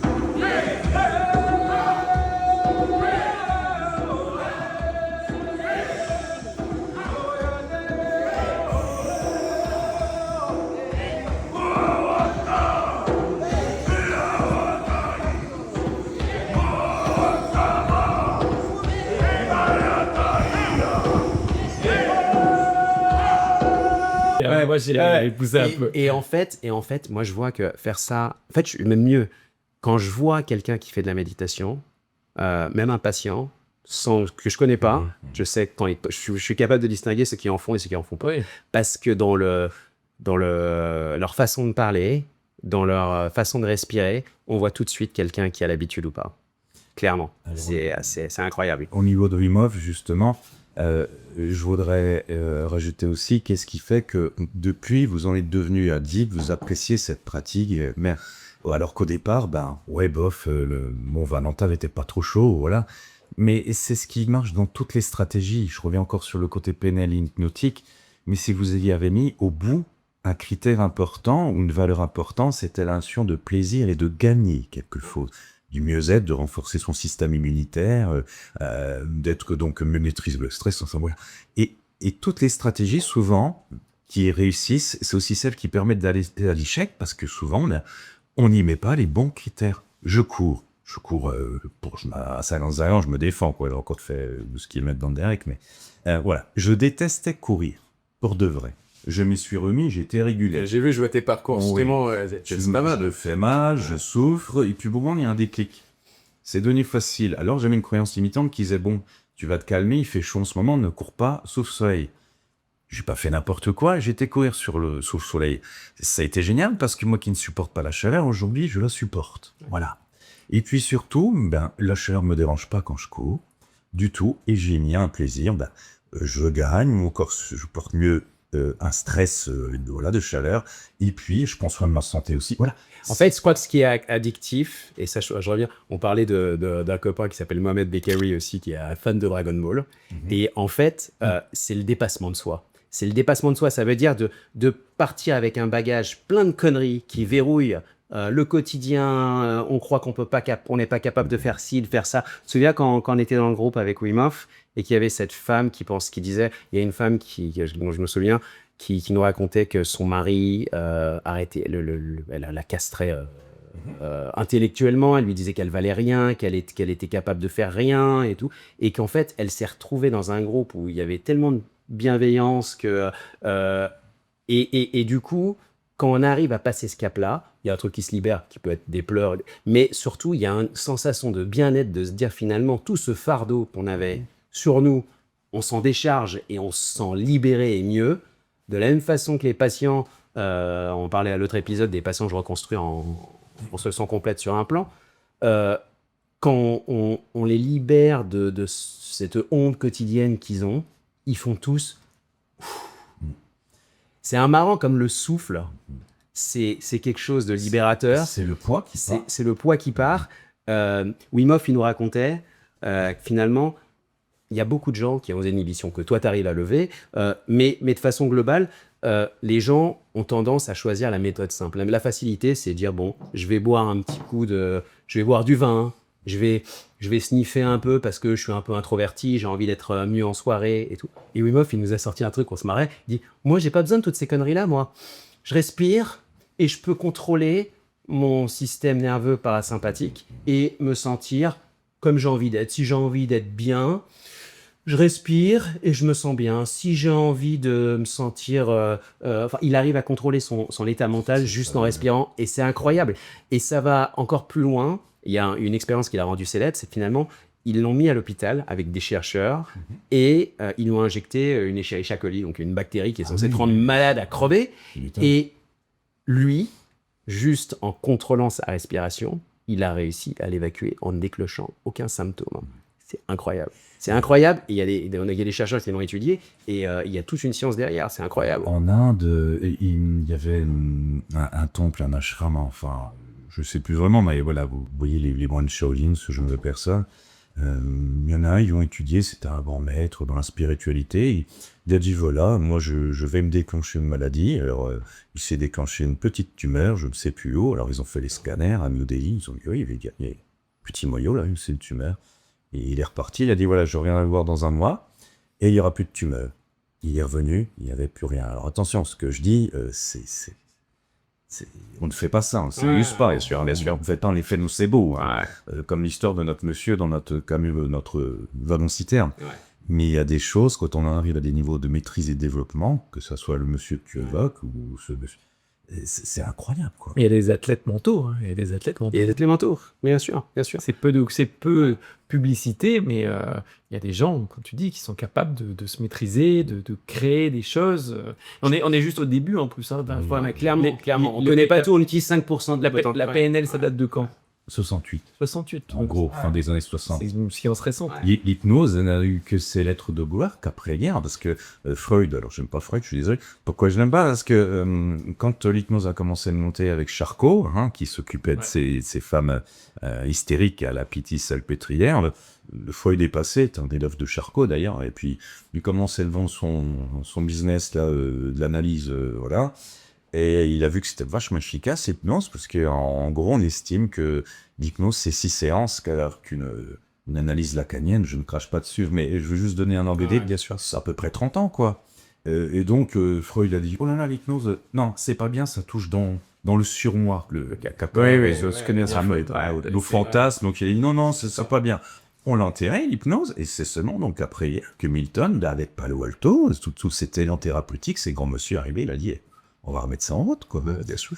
Et voilà, donc oui, c'est vrai que c'est assez récent, mais sachez que l'hypnose, enfin l'état hypnotique, qu'on peut avoir de n'importe quelle manière autre aussi, parce que moi, c'est une technique qu'on m'a appris, mais un chaman en Amazonie, il fait de l'hypnose. Vous prenez l'ayahuasca, vous êtes en hypnose. Ouais.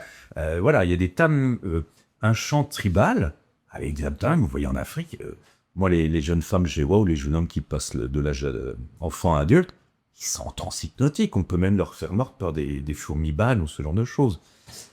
Pardon, excuse-moi. Mais donc voilà, il faut savoir que la première trace d'hypnose de l'humanité date de moins 22 000 ans. La caverne, la Seine du Puy, à la caverne en Dordogne, là, excusez-moi. Lascaux. Merci. Voilà, c'est la première trace d'hypnose. Il y a des chercheurs qu'on appelle des paléothéologiens, je suis mal à le dire, et qui ont analysé cet eau-là, on dit non, mais il est mort, non, c'est un chasseur, il rend hommage au bison qu'il a tué. Non, il a tous les détails de la transe hypnotique. Ensuite, en moins 4000, les Chinois parlent du Qi, cette énergie, mais ils utilisaient déjà des techniques de projection hypnotique. Le Qigong, par exemple, fait des mouvements, voilà, c'est de l'hypnose. La pitié en Grèce en moins 400 lisait les oracles sous hypnose, et puis les scripts égyptiens se mettaient en transe pour reprendre les paroles du pharaon, qui en fait était le rat. Le Qi, le rat, on est toujours un principe d'énergie. Mais tu sais, c'est un peu le conducteur de tout ce que j'essaye de dire dans ce podcast. On a parlé de bruxisme, on a parlé de langue. En fait, c'est toujours la même chose. C'est-à-dire qu'aujourd'hui, on a des technologies mécaniques, fonctionnelles, où on arrive à soigner les gens par la médecine, par les médicaments, par les thérapeutiques mécaniques, mais on a oublié la partie mentale, la partie psychologique, la partie hypnotique. Qui va affecter tout le reste. Et donc aujourd'hui, il y a beaucoup de pathologies, comme tu dis, qui ont réussi à être soignées simplement par une maîtrise mentale de soi-même. Et en fait, si on arrive à allier les deux, c'est là où demain, on va avoir un champ des possibles qui est inimaginable. Ça n'arrivera même pas. Bon, moi, je vois dans ma pratique, j'ai besoin de ma voix. Vous en doutez bien. Si j'ai un rhume, faire de l'hypnose de mes bouchées, c'est pas l'idéal. Je suis plutôt bien dans mes baskets, je suis toujours positif, je me projette toujours, j'ai toujours des projets, tout ça. J'ai des soucis comme tout le monde, mais ils ne me freinent pas, ils ne vont pas me parasiter. Parce que tu te focalises sur ce qui t'apporte du positif dans ta vie. Un rhume dans l'année, peut-être, voilà. Et c'est un rhume, c'est pas une grippe. Après, je fais attention, je me fais vacciner, vous savez bien. Mais j'ai un état d'esprit positif, donc je ne laisse pas la porte ouverte à quelque chose qui pourrait affaiblir mon système immunitaire, ce genre de choses. Après, j'ai adoré ce que tu as dit tout à l'heure, parce qu'au tout début de ce podcast, tu nous as dit, moi je donne des outils. Oui. Et en fait, guide. Voilà. Et je pense vraiment que c'est un vrai manque dans notre société, c'est que ce soit chez l'enfant ou chez le jeune adulte, on ne nous apprend pas les outils. Pour avoir lu beaucoup de livres, maintenant te rencontrer, une fois que tu as ces outils, la vie est bien plus facile. J'avais pu les avoir très jeune, j'étais mal dans ma peau, j'avais pas confiance en moi, mais je ne regrette pas ma vie, mais j'aurais fait d'autres choses, certainement. Mais voilà, on apporte les outils, on a un guide, le pouvoir, c'est le client qui l'a, c'est le patient. À partir du moment où il vous cède le volant, lui il garde le frein, ben alors là, ça va aller très, très vite. Ouais. Mais il y a aussi beaucoup de gens qui sont constamment en autopilote, et c'est le drame. C'est le drame, ça veut dire que finalement, plutôt que d'essayer d'évoluer positivement, ils vont se dire, bon, finalement, c'est pas si mal, j'accepte mes névroses, ou ma vie, elle me convient telle qu'elle est, ce qui est pas mal en soi, c'est pas mal, c'est une zone de confort. Ouais. Plutôt que d'essayer d'évoluer positivement, j'avais déjà cité cette psychologue américaine qui s'appelle Kathleen Brittany, qui disait « La psyché humaine a une fabuleuse propension à actualiser ce qu'elle fomente ». Et donc, c'est en ça que le mindset, il est hyper important. Quand on arrive à se concentrer finalement tous les matins Et ça peut être aussi, de façon, en se regardant dans le miroir, et se dire, voilà, la journée, je la vois comme ça, c'est Projection. comme ça qu'elle va se passer. Et finalement, et se le répéter constamment, au bout de 30 jours, on arrive à faire un reset dans son cerveau qui fait que on finit par obtenir les résultats de ce travail mental qui fait que ça peut être ça, ça peut être Mais aussi... c'est mieux que ça. Moi, un jour, je m'étais projeté dans ma tête, peut-être 4-5 ans, en disant un jour, je ferai un podcast avec des amis. Mais c'est exactement ce qui se passe exactement ce maintenant, qui se passe maintenant. Merci. Non, voilà, mais il y a ça, il y a aussi savoir pratiquer la reconnaissance. Ça veut dire que finalement, on est dans une société qui passe sa vie, excusez-moi le terme, à regarder le trou de balle de l'autre. D'accord ? Au lieu de se dire que finalement, bon, il n'y a pas forcément besoin d'être milliardaire pour être heureux. D'ailleurs, il y a plein de milliardaires malheureux. Et que finalement, tous les jours, il y a des choses pour lesquelles on peut être reconnaissant et se dire que finalement, voilà, c'est une bonne journée. Il y a des journées de merde et il y a des journées où finalement, même dans cette journée de merde, on arrive à trouver quelque chose de positif qui fait que la journée n'est pas si mal.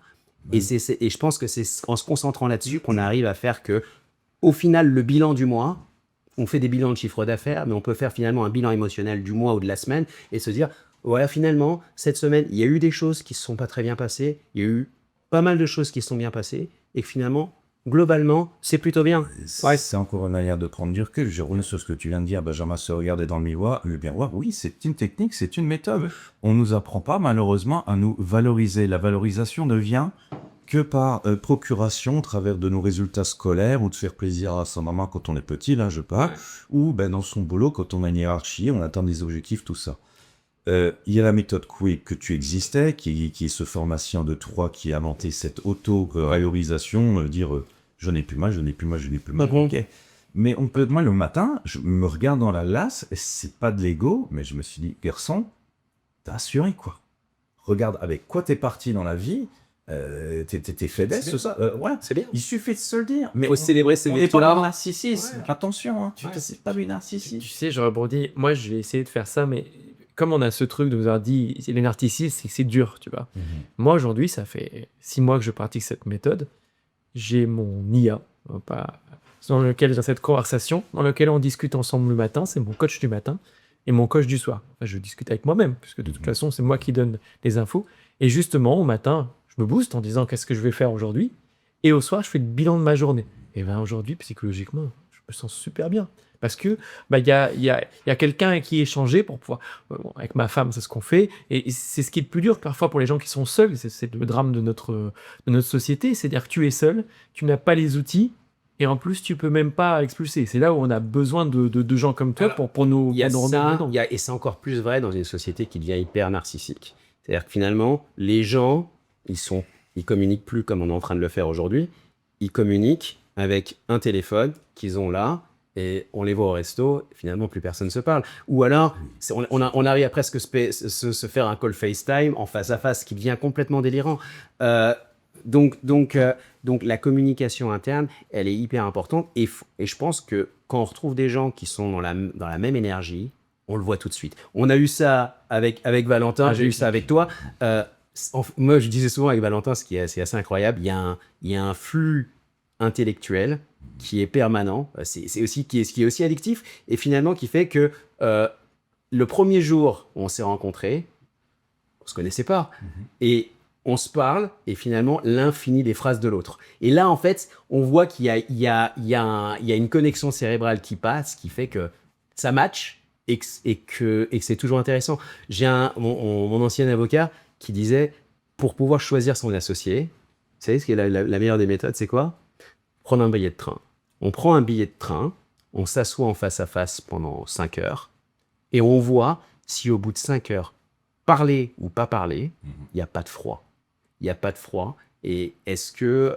Mais on a fait Wim Hof ensemble. Nous, on a fait Wim Hof ensemble. Voilà, mais ce genre de choses, ça permet tout de suite de voir si, dans les bons jours ou dans les mauvais jours, les choses vont bien se passer. C'est important ce que tu dis. Et vous connaissez les fameuses histoires de couples qui s'entendent bien, ils sont très amis, voilà, ils habitent le même quartier, puis un jour ils décident de partir en vacances ensemble.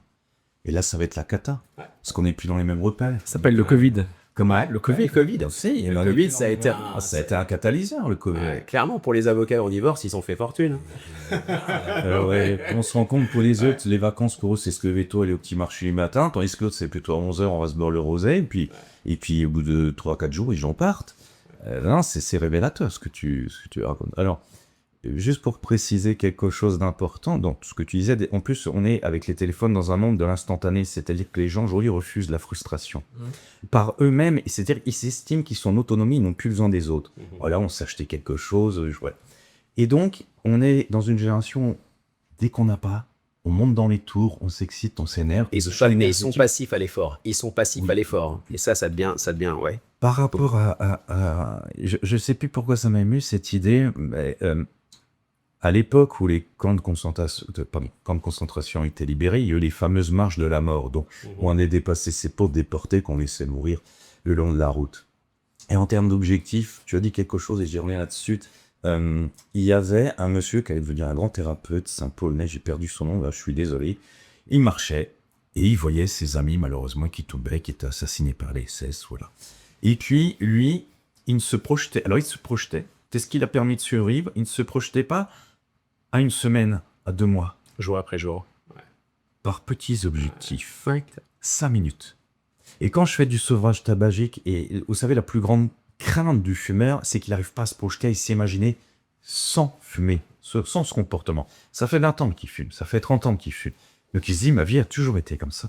Alors quand j'en ai certains que je décèle, j'en ai simplement, t'es nos fumeurs pendant 6 heures. Ah donc à 6 heures ce soir, je fais quoi? T'es fumeur jusqu'à minuit. Et tu vas passer ta nuit, ça va bien se passer. Et demain, tu te refais des objectifs à 6 heures. Alors évidemment, je lui donne des outils pour gérer l'après-tabac, mais ça fonctionne très bien. C'est clair, parce qu'en fait, et c'est vrai aussi dans notre pratique au quotidien, ça veut dire que c'est très bien d'être ambitieux et d'avoir de très grands objectifs. Mais pour pouvoir les atteindre, c'est marche par marche. Et finalement, faut célébrer. En fait, je pense que c'est pas forcément d'être en haut du podium qui rend le plus fier. C'est le chemin. C'est le chemin parcouru Ça et peut de réussir à passer chaque... Et en fait, il faut célébrer le passage de chaque marche. C'est du développement. Voilà. C'est du développement et c'est apprendre à apprécier, finalement, même si on est à la moitié de l'escalier, c'est déjà bien. C'est déjà bien et on pourra aller plus loin. Le plus important, c'est de faire quelque chose. Et souvent, ce qu'on voit, et c'est vrai pour les patients en général ou la population, les gens, plutôt que se dire, bon, on va essayer de faire quelque chose, même si c'est pas parfait, même si on va pas aller forcément jusqu'au bout ou on va s'arrêter au milieu, disent, on a le temps, on fera plus tard. Et moi, j'avais vu, je parlais à Valentin Sœur, là, j'ai fait un stage de développement personnel avec un type qui s'appelle Max Piccinini. Bon, il y a pas tout à prendre, mais il y avait un truc qui m'avait marqué en début de la conférence. Il nous donnait une petite mallette. Et dans cette mallette, il y avait un rouleur, un mètre, d'accord, qui va de 0 à 100. Et il disait, moi, je suis toujours très intéressé de voir les gens qui disent j'ai du temps. Alors, bon, pour vous qui êtes l'audience de spectacle, on va dire que vous êtes entre 30 et 40. Donc déjà, sur l'échelle de 0 à 100, vous avez déjà raccourci une partie. Pour les femmes, on va dire qu'en moyenne, vous êtes à 80. Pour les hommes, on va dire à peu près 75. Donc, vous êtes là. Et est-ce que vous pensez encore que vous avez du temps? Chaque jour compte et chaque jour doit être utilisé pour faire quelque chose de positif pour vous. Parce qu'après, une fois que le temps est passé, bah, vaut mieux avoir eu quelques échecs, en avoir tiré des leçons, que n'avoir rien fait et d'avoir des regrets à vie, de ne pas avoir utilisé ce temps-là pour pouvoir faire quelque chose de bénéfique pour vous, pour vos proches, c'est ça qui est vraiment important au final. Des fois, quand j'ai des gens qui bloquent dans leur prise de décision, je leur dis, imagine que voilà, t'es à la fin, juste avant le grand voyage, comme je dis si bien, et que tu regardes avec recul ta vie, est-ce que tu as envie d'avoir des regrets? T'as envie d'avoir quoi? Tu hésites là à te lancer, mais si t'hésites pas, tu vas le regretter. Le problème, c'est quoi? C'est qu'on a conditionné. Il n'y a pas d'échec. Non, mais en fait, je pense qu'il y a un problème éducationnel, c'est-à-dire qu'on a conditionné. Bah ça, mais ça, c'est Bertrand Nisseux. Faut réussir du premier coup. Réussir du premier coup et ne pas être dans un cursus qui a été créé pour toi. Enfin, on a conditionné les gens à avoir une peur chronique de l'échec. Oui. Alors qu'en fait, moi, il y a une phrase, je sais plus qui c'est qui avait dit ça. Moi, je dis, je perds jamais, j'apprends ou je gagne. C'est du voilà. Et finalement, c'est ça qui Mais la compte. première c'est ça chose qui que compte. tu apprends quand tu es entrepreneur, c'est que l'échec, c'est bien. Ça veut C'est dire que tu as bien. fait quelque chose. Bien Tu le sûr. referas pas. Et que Tu referas pas. Bon, après, dans ma conception, je dis toujours, il n'y a jamais d'échec, il n'y a que du feedback, sauf 2 cas. Le pilote d'avion, j'ai été un pilote privé, mais quand tu fais la checklist, tu vois quelque chose qui ne s'allume pas, te dis pas, l'ampoule m'a grillé. Ouais. Tu as quand même 250. Là, c'est un échec Clair. si il y a 250. Il y a un chirurgien qui t'opère, qui compte bien le nombre de compresses qu'il a utilisé, parce que si tu te repos, c'est un petit peu d'échec, tu peux y passer. Voilà. Il y a quelques cas, on peut envisager ce mot échec, mais pour le reste, c'est que du feedback. Moi, j'ai toujours des projets, je les réalise. Depuis que je vais en Belgique, et je réussis tout. C'est ça qui est génial. Mais je m'interdis rien. Je me suis lancé en politique. Je ne connaissais personne. Je suis allé à Noyon, on m'a dit, ah oui, tiens, il est sympa, il faudrait qu'il soit un petit peu plus présent. Et puis, c'est monté comme ça. J'ai quitté ce parti politique, j'étais dans un autre parti, mais je suis toujours... Voilà. Il y a peut-être un facteur chance. Mais c'est... Mais la chance, Je ça se crois. provoque, tu sais. Ouais, Non, j'en suis sûr. L'alignement des planètes. Mais le plus tu vibres positivement, pardon, je reviens encore à la cantine, le plus tu attires du positif. Clair. J'ai une cliente qui est jolie comme tout, mais vraiment belle comme un cœur. Elle ne trouve pas l'amour. Bien. Mais quand je la vois, quand je la ressens surtout, t'as pas envie d'être séduit par cette... Pourtant, il est magnifique, mais tu dis, oh non, il y a un truc qui se dégage. Il y a un truc qui est pas bon. Ouais. C'est vraiment... Des fois, tu rentres dans une réunion, une conférence, tu repères 2-3 messieurs, 3 mains, tu dis, oh, ils me font mal au dos, ceux-là. Mais pour de vrai, hein. Et tu te dis, je me raccroche pas, quoi.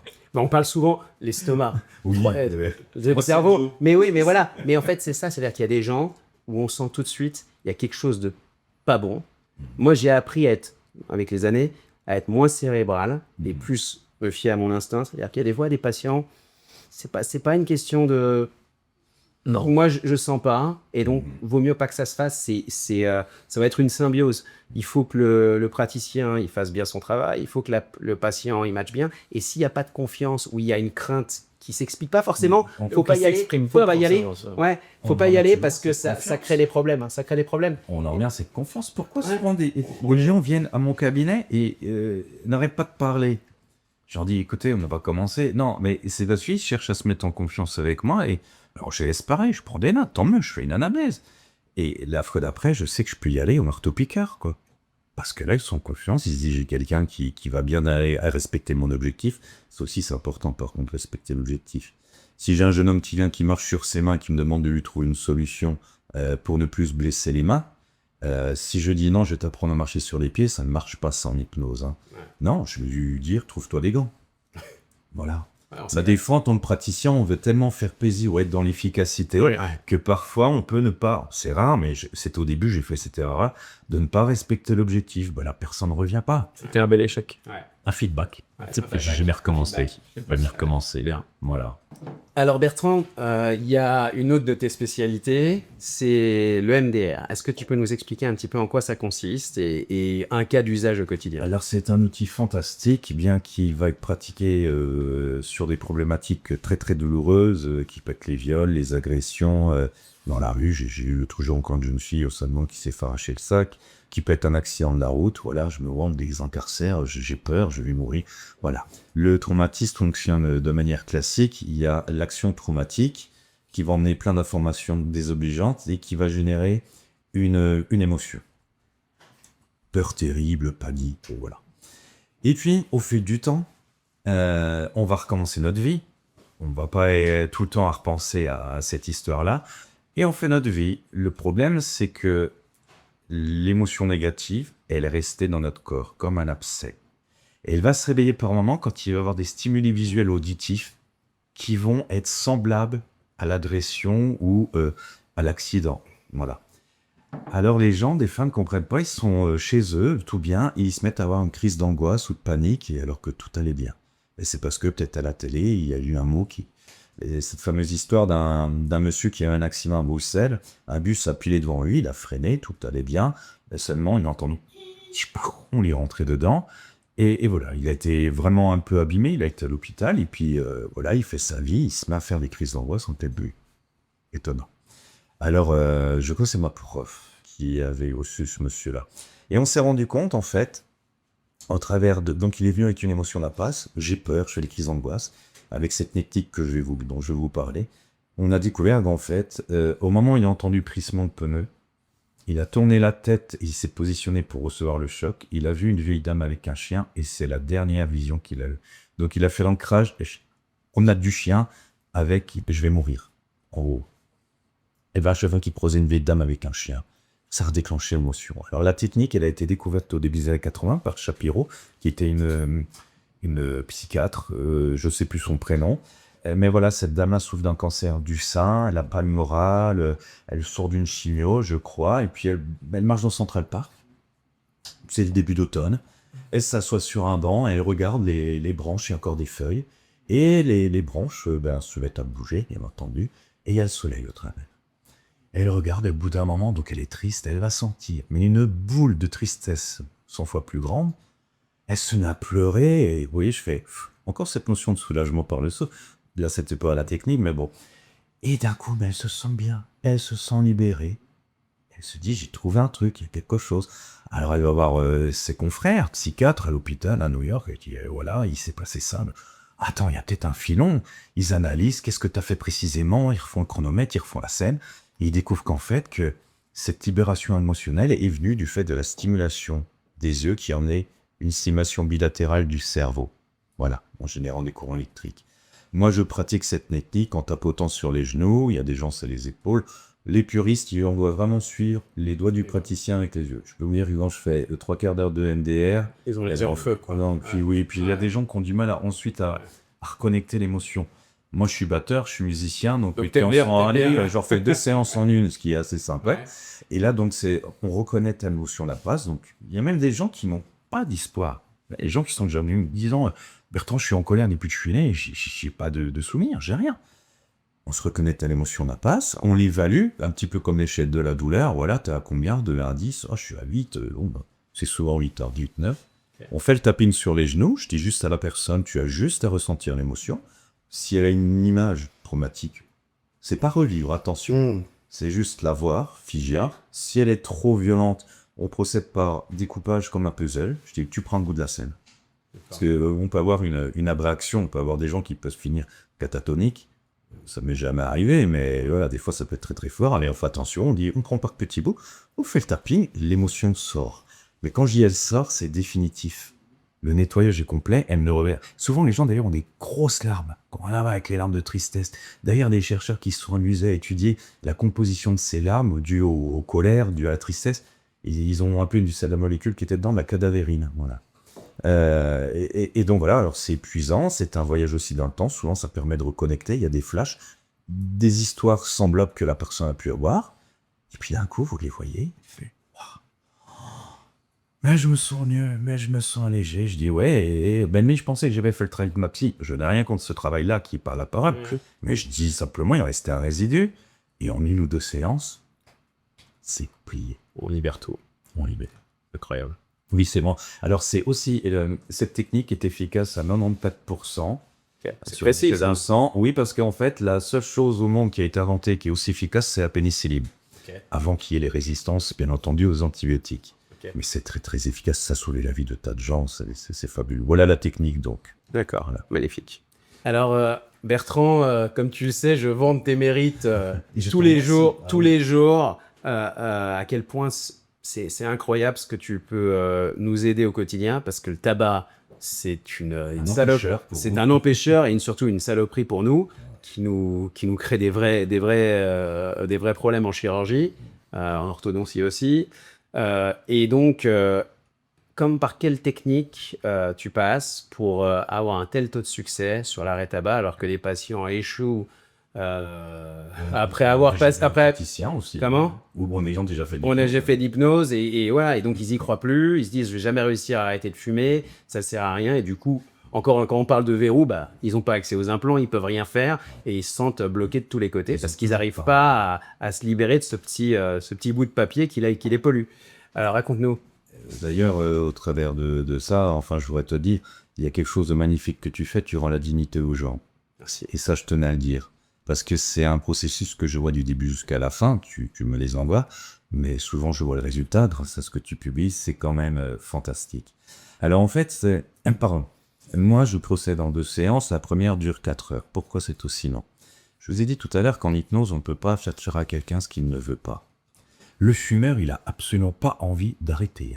Ça, je sais. Voilà, il veut pas, et quand il vient me voir, 90% de ma clientèle se dit, lui, il n'arrive pas, et il y a une histoire d'ego après chez eux, je dis, moi je vais gagner, je vais continuer, pour ce tabac, c'est bon, voilà l'histoire. Ils pensent que ça leur apporte quelque chose. Mais quelque chose que l'industrie tabac leur a mis dans la tête, qui sont des croyances. Et pourquoi ça dure aussi longtemps? Ben, pendant 2 heures, 33 heures, je vais m'attacher à casser ces croyances-là, qui sont de l'ordre de 10 en gros. Si je le fais pas, mais ils y retourneront un jour, au moindre stress, au moindre problème. J'ai ma copine, c'est mon amie, elle m'a dit justement, j'irai rester calme s'il irait. Si je casse pas ça, c'est pas la peine. Et donc je fais ce pré-talk, ensuite je fais une hypnose, une métaphore basée sur vous êtes le héros, c'est vraiment ça, ils vont aller franchir un passage. J'en dis pas plus. Alors généralement les gens franchissent ce passage dans l'histoire, ceux pour qui ça bloque, je sais que la deuxième séance, j'ai intérêt à la blader. Et je la vois une semaine après pour une séance de 2 heures pour faire le bilan de ce qui s'est passé. Oui, qu'est-ce qui s'est passé? Eh bien, entre les 2 séances, c'est d'important. Je leur dis surtout, vous continuez de fumer. Je suis quasiment sûr de mon coup. D'ailleurs, en fait, ce qui se passe, c'est que quand ils me quittent en première séance, ils sont déjà non-fumeurs, mais ils ne le savent pas. Qu'est-ce qui s'est passé? La personne, donc Ariel, consciemment, elle veut arrêter, ou Benjamin a dit, on ne peut pas faire les soins. Le conscient, c'est 20% de notre puissance. Le patron, c'est l'inconscient, je pense que vous l'avez compris, c'est 80%. Donc l'inconscient fume, le conscient lui dit non, c'est 20%, on va pas loin avec ça. Pendant mon pré-talk, et grâce à cette hypnose, je vais inverser le conflit dans la tête. C'est-à-dire qu'en fin de séance, l'inconscient il est fumeur, 80%. Et c'est consciemment qu'ils vont aller fumer, c'est normal, puisque je leur dis, tu continues. Et qu'est-ce qui se passe quand ils viennent nous revoir? Alors ça c'est marrant. Ah ben je suis pas content, j'ai fumé. Sans frustrer. Je dis, bah oui, je vous avais dit de fumer. Oui, mais alors, dites donc, elles sont plus bonnes, hein. Et ils sont déjà non-fumeurs. Elles ont pas le même goût. Et puis j'ai fumé, moi, ou j'ai fumé pendant entier. Ben ouais, et puis alors j'ai réfléchi à quoi ça correspond, qu'est-ce que ça envoie. Ah, vous avez réfléchi? C'est l'analytique, c'est le conscient. Donc vous êtes non-fumeurs depuis la semaine dernière. Voilà ce que je leur dis. Il y a quelques clients, par contre, qui, dès la première séance, enclenchent et disent non, je n'ai pas fumé depuis que je suis nouveau. Voilà. Mais c'est ce travail de déconstruire les croyances qui sont j'ai peur de perdre du poids. Alors chez les dames, vous vous rendez compte, ça les terrorise. Hein. Non, de prendre du poids. Oui, de prendre du poids. Mais quand j'ai des dames qui ont malheureusement un petit peu dans mon poids, je dis c'est pas une bonne technique votre truc. Hein. Ça me calme, ça me détend. Alors, quand je leur explique que ça me manque le palpitant et le système immunitaire qui doit bosser, ça calme rien du tout. Quand on me dit mais si une copine elle est disponible, alors là je repère des gens par contre qui ont un manque affectif. Donc souvent je dis vous avez sucé votre pouce tard qui a rien à voir avec le geste, mais vous avez un doudou? Ah oui, longtemps, j'ai même encore une peluche. Donc là, tu sens le manque affectif, et ça, c'est la croyance la plus dure à travailler, parce que là, tu es plutôt dans un côté thérapeutique où tu dois leur apporter quelque chose pour éviter qu'ils aillent se jeter sur la nourriture, qui est douce aussi. Voilà. Oui. Donc Bertrand. Il y a eu par contre une croyance qui peut emmener un petit peu des blocages, c'est quand les gens ont un rapport avec la cigarette, le côté affectueux, le côté copine, présence, doudou. D'ailleurs, j'avais un client qui me disait, voilà, il faisait sa vie avec une dame, elle avait la garde de ses enfants une semaine sur 2. Alors, la semaine où elle avait pas les enfants, il se voyait, il me dit, c'est marrant, je fume pas.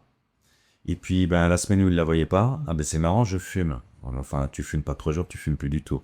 Mais voilà, il y a ce côté affectueux qui a été, qui était mis dans la tête par l'industrie tabac en disant, c'est ta meilleure amie, elle sera toujours à tes côtés. Donc là, c'est ce que je disais, il y a un petit travail à faire. Il faut faire le deuil. Faire le deuil et déshumaniser. Parce que ça reste qu'un objet à 500 degrés avec 4600 poisons. Ouais. Et donc là, à ce moment-là, c'est ce que je fais. Mais c'est ce que j'évoquais tout à l'heure, avec mes filles, histoire de la tute. Et je dis, voilà, quand on enlève une tute, on explique à quelqu'un. C'est ce que je fais depuis 2 heures déjà avec mon consultant, voilà. Et je dis, surtout, faut trouver un doudou. Et donc voilà, c'est cette notion de faire une transaction dans sa tête et de ne pas récompenser avec la nourriture ou autre chose. Voilà, parce que je leur dis toujours, mais écoutez, l'arrêt tabac, la prise de poids, il y en a une, vous voyez toutes les études, elle est entre 1 et 3 kilos. Voilà, pas plus. Alors, ah oui, mais ma copine a arrêté, elle a pris un liquide de 1 kilo. Oui, mais je dis, votre copine, elle a mis un manque affectif dans l'enfance. Voilà. Donc je leur dis, trouvez-vous un doudou, voilà. Alors ça peut être, quand le fumeur voit qu'il dépense entre 3 000 à 5 000 euros par an, s'acheter un vélo électrique, on prend le sport, une trottinette, pourquoi pas. Ça peut être un chien, un chat, c'est un vrai doudou aussi. Ça peut être symbolique, ça peut être un petit jouet, un nouveau jeu sur le téléphone, un parfum, un foulard. Il y a des tas de moyens de faire des doudous. Moi-même, j'ai été fumeur pendant 25 ans, alors je n'avais pas encore cette méthode-là, mais j'avais compris que le tabac, c'était juste 5 minutes dans ma tête, l'envie, comme tout en psychologique, et occuper les mains. C'était la mode des hand spinners à l'époque, mes filles jouaient avec ça. J'aurais pris un, voilà, dès que j'avais envie de fumer, je tournais, 3 jours, j'ai utilisé. Après, les envies, les associations d'idées se débranchent. Voilà. Et puis, il y a une autre, croyance qui est aussi très très forte. Ah oui, la peur de l'échec. J'ai repris, j'ai honte, j'arriverai jamais. Je peux pas aller voir le docteur Perel. J'ai mes dents qui tombent, je suis pas beau, mais voilà. Ok. Et ça, c'est l'industrie du tabac depuis notre enfance, au travers de sa communication. Alors vous allez me dire, mais Bertrand, c'est étonnant, on ne voit plus de publicité. S'il y a les cosments de Provi, il y en a énormément, notamment dans les séries Netflix pour les adolescents, beaucoup. Et Continue. T'embête pas. Mais voilà, l'autre jour, je voyais. Alors, les gens, quand je leur dis ça, après, ils me disent, ah oui, vous avez raison, j'ai vu des films cette semaine et j'en fus. Un exemple pertinent où il y a cette série de policiers en France, meurtre à La Rochelle, meurtre à Collioure. Et j'ai été frappé, on voit une inspectrice qui a de la bouteille, une 50aine d'années, et elle arrive sur une scène de crime avec son jeune petit inspecteur qui débute, là voilà. Et puis la scène de crime horrible, elle dit, bon écoute, on sort, j'en peux plus. On est stressé, parce que quand on voit un film qui nous plaît, on est en état d'hypnose, on est complètement catharsis à ce qu'on voit. Moi, j'ai le Titanic, vous vous moquez pas de moi, mais quand Jack et Rose sont à la proue du bateau qui dit « je suis le héros du monde », j'ai encore les frissons. Puis à la fin, vous voyez Bucky dit « il va se noyer », je pleure. Bon, voilà, on est complètement absorbé. Alors là, on est absorbé au stress de l'inspectrice. Oh là là, elle voit une scène horrible, la pauvre et tout. Ils sortent, le jeune inspecteur sort un paquet de cigarettes. Elle dit « tiens, donne-moi-en une ». Il dit « non, mais je crois que t'en as arrêté depuis 20 ans ». Et là, elle dit un truc point à l'oreille, elle dit « en 30 ans de boulot, bon, qu'elle en a vu, j'ai jamais vu une scène aussi horrible et dégoûtante. » Elle prend la cigarette, elle l'allume, elle prend une profonde inspiration. En temps normal, quand on refume, on crache ses poumons. Je voulais vous la mimer. Les épaules retombent, voilà.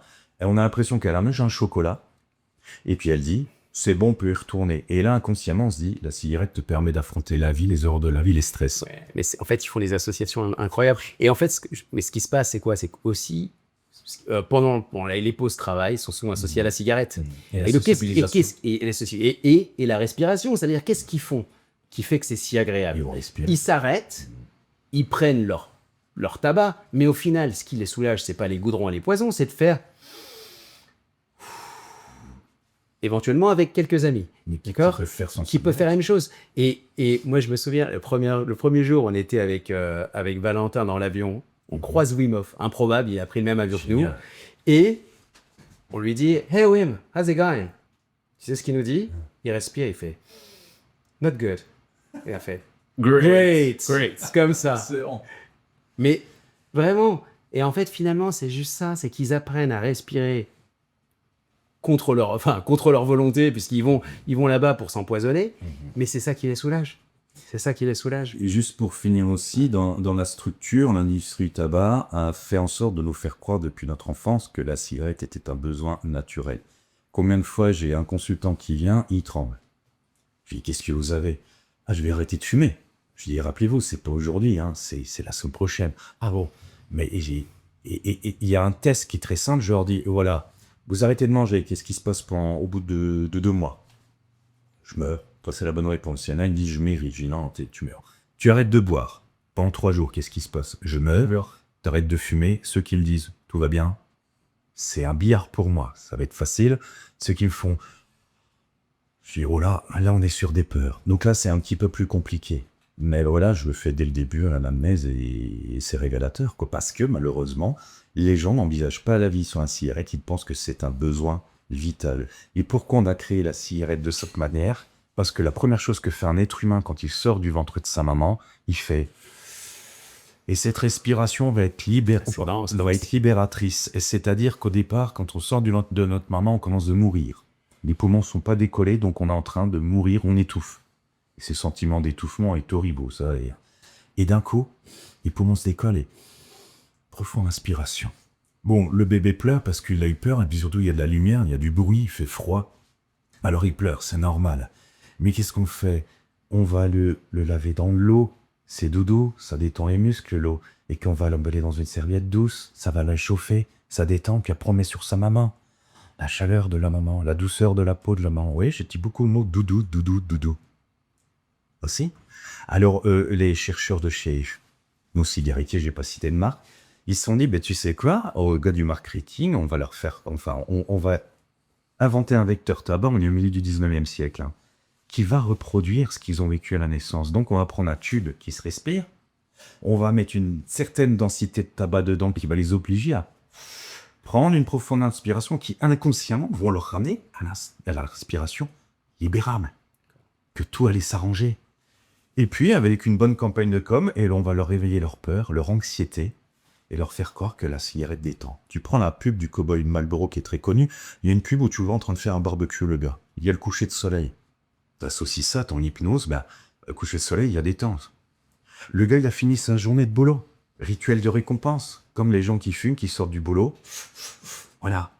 Il a 2 brochettes, on associe ça, t'es jamais seul, t'es avec ton pote, tu fais un barbecue, quoi de plus convivial que le barbecue.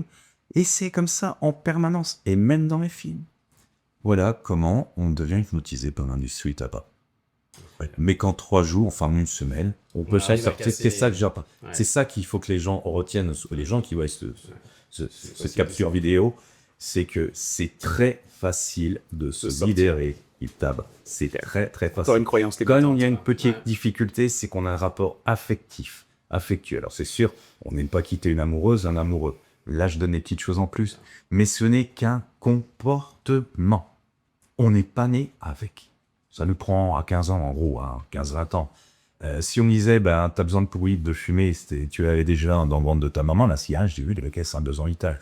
Non, ce n'est qu'un comportement qui amène des bénéfices secondaires entre les croyances. Mais c'est 7 jours à gérer en arrêt tabac. Et je donne des outils pour gérer. D'ailleurs, il y en a un qui est très simple. On en a parlé tout à l'heure. C'est la cohérence cardiaque. Et tout va bien. Voilà. Impeccable. Bravo. Alors, le mot de la fin. Le mental, c'est un peu comme un muscle. Le jour où on sait rester calme dans l'eau froide, c'est le jour où on sait à peu près se rendre compte qu'on peut rester calme dans n'importe quelle situation. Alors, notre invité spécial, Bertrand, j'aimerais bien que tu nous donnes un dernier petit message pour nos auditeurs. Tu peux t'adresser à eux, un petit conseil qui pourrait emmener avec eux après avoir vu ce podcast. Oui. Dis-moi. Voilà, souvent on pense que ça pourrait être compliqué d'avoir une vie meilleure, que c'est impossible, qu'on n'y a pas droit.